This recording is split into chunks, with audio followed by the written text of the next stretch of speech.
370 ধারার বিলোপ করেও কাশ্মীরে সন্ত্রাসবাদ মুক্ত করতে পারেন। এই সন্ত্রাসবাদীদের গ্রেফতার ও কঠোর শাস্তির দাবিতে আজকে একটি মিছিল সংগঠিত হচ্ছে। এই মিছিলে অংশগ্রহণ করছেন আজকে বামফ্রন্টের রাজ্যের নেতৃত্ব মোহাম্মদ সেলিম সহ আজকে বামফ্রন্ট ও সহযোগী দলগুলোর নেতৃবৃন্দ প্রত্যেকে জানানো হচ্ছে।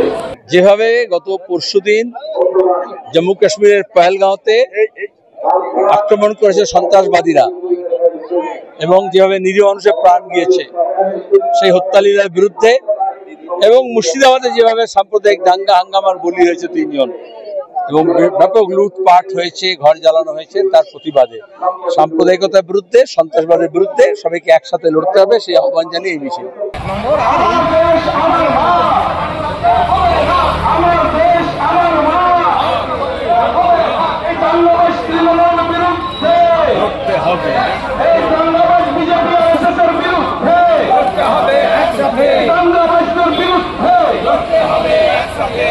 বাংলা টুডে নাও।